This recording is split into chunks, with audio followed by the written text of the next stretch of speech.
আসসালামু আলাইকুম। সুপ্রিয় চাকরি প্রত্যাশীগণ, ডাক অধিদপ্তরের নিয়োগ বিজ্ঞপ্তি প্রকাশিত হয়েছে। অনেকে বলে থাকে পোস্ট অফিসে নিয়োগ বিজ্ঞপ্তি প্রকাশিত হয়েছে, যা আজকের ভিডিওতে জানিয়ে দেওয়া হবে। এসএসসি এইচএসসি পাস হলে আপনারা আবেদন করতে পারবেন।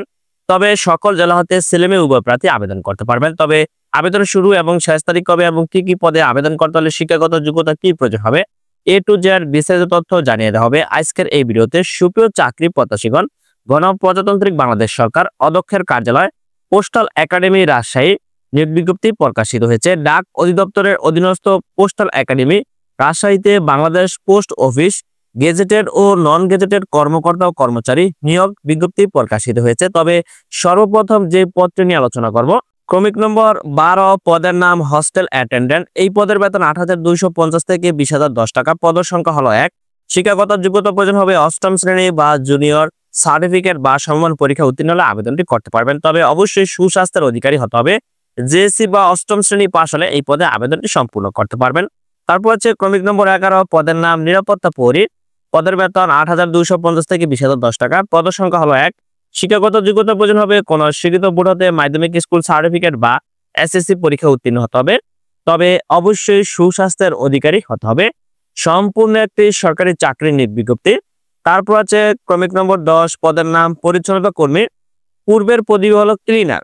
পরিচ্ছন্নতা কর্মী পদের পূর্বের নাম ছিল ক্লিনার। এই পদে আবেদন করতে হলে শিক্ষাগত যোগ্যতা প্রয়োজন হবে অষ্টম শ্রেণী বা জুনিয়র স্কুল সার্টিফিকেট বা সমমানের পরীক্ষা উত্তীর্ণ হলে আপনি আবেদনটি সম্পূর্ণ করতে পারবেন। তবে বেতন প্রদান করা হবে 8,250 থেকে 20,010 টাকা। পদের সংখ্যা হলো 1। ক্রমিক নম্বর 9, পদের নাম গার্ডেনার। এই পদের বেতন 8,250 থেকে 20,010। পদের সংখ্যা হলো 1। শিক্ষাগত যোগ্যতা প্রয়োজন হবে অষ্টম শ্রেণী বা জেএসসি সমমান পরীক্ষা উত্তীর্ণ হলে আবেদনটি করতে পারবেন। তবে অবশ্যই বাগান পরিচর্যার কাজের অভিজ্ঞতা থাকতে হবে। তারপর আছে ক্রমিক নম্বর 8, পদের নাম বাবুর্চি বা অ্যাটেন্ডেন্ট। এই পদের বেতন 8,250 থেকে 20,010। পদের সংখ্যা হলো 2। শিক্ষাগত যোগ্যতা প্রয়োজন হবে অষ্টম শ্রেণী বা জুনিয়র স্কুল সার্টিফিকেট বা জেএসসি সমমান পরীক্ষা উত্তীর্ণ হলে আবেদনটি সম্পূর্ণ করতে পারবেন। তবে অবশ্যই রান্নার কাজে অভিজ্ঞতা থাকতে হবে এবং সুস্বাস্থ্যের অধিকারী হতে হবে। তারপর আছে ক্রমিক নম্বর 7, পদের নাম অফিস সহায়ক MLSS। এই পদের বেতন 8,250 থেকে 20,010 টাকা। পদের সংখ্যা হলো 4। শিক্ষাগত যোগ্যতা প্রয়োজন হবে মাধ্যমিক স্কুল সার্টিফিকেট বা এসএসসি পরীক্ষা উত্তীর্ণ হতে হবে। তারপর আছে ক্রমিক নম্বর 6, পদের নাম তদন্ত সহকারী। এই পদের বেতন 8,800 টাকা থেকে শুরু করে 21,310 টাকা। পদের সংখ্যা হলো 1। শিক্ষাগত যোগ্যতা প্রয়োজন হবে উচ্চ মাধ্যমিক সার্টিফিকেট বা এইচএসসি পরীক্ষা উত্তীর্ণ হতে হবে। তবে অবশ্যই বাংলা ও ইংরেজিতে কথোপকথনের দক্ষতা সহ কম্পিউটার চালানোর দক্ষ অভিজ্ঞতা থাকতে হবে, তাহলে আপনি এই পদে আবেদনটি সম্পূর্ণ করতে পারবেন। তারপর হচ্ছে ক্রমিক নম্বর 5, পদের নাম অফিস সহকারী কাম কম্পিউটার মুদ্রাকরী। এই পদের বেতন 9,300 থেকে 22,490 টাকা। পদের সংখ্যা হলো 1। শিক্ষাগত যোগ্যতা প্রয়োজন হবে কোন স্বীকৃত বোর্ড হতে ন্যূনতম দ্বিতীয় বিভাগ বা সমমানের সিজিপিতে উচ্চ মাধ্যমিক সার্টিফিকেট বা এইচএসসি পরীক্ষা উত্তীর্ণ হতে হবে। তবে অবশ্যই কম্পিউটার ব্যবহারের দক্ষতা জানা থাকতে হবে। তারপর আছে ক্রমিক নম্বর 4, পদের নাম ড্রাইভার বাড়ি। এই পদের বেতন 9,700 থেকে 23,490। পদের সংখ্যা হলো 1।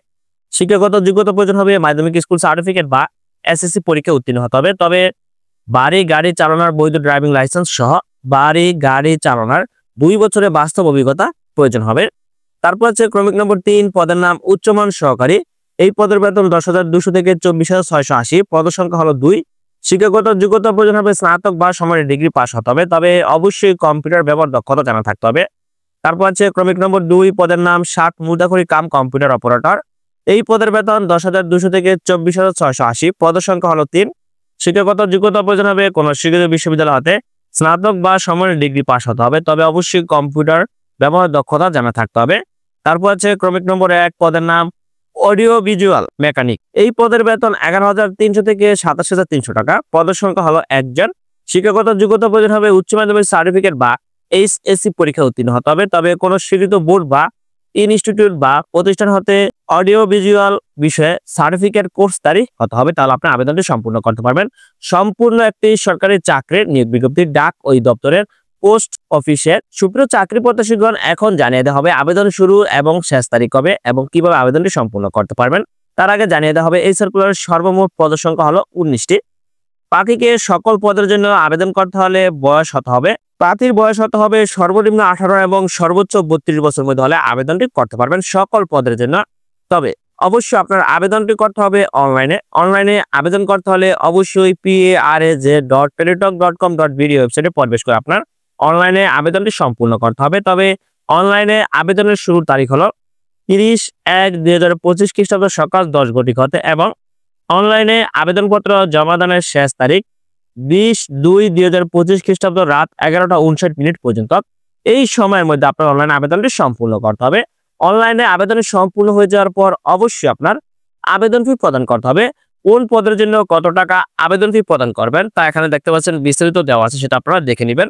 তারপর টেলিটক সিম থেকে 2টি মেসেজ পদ্ধতি অনুসরণ করে আপনারা আবেদন ফি সম্পূর্ণ করবেন। সেক্ষেত্রে টেলিটক সিমে মেসেজ অপশনে গিয়ে টাইপ করতে হবে প্রথমত PARAZ স্পেস ইউজার লিখে সেন্ড করতে 16342 নম্বরে। তৃতীয় মেসেজে আপনাকে একটি পিন নম্বর প্রেরণ করা হবে। দ্বিতীয়বার মেসেজ অপশনে গিয়ে টাইপ করতে হবে PARAZ space ES space PIN number লিখে সেন্ড করতে 16342 নম্বরে। তাহলে আপনার আবেদন ফিটি সম্পূর্ণ হয়ে যাবে।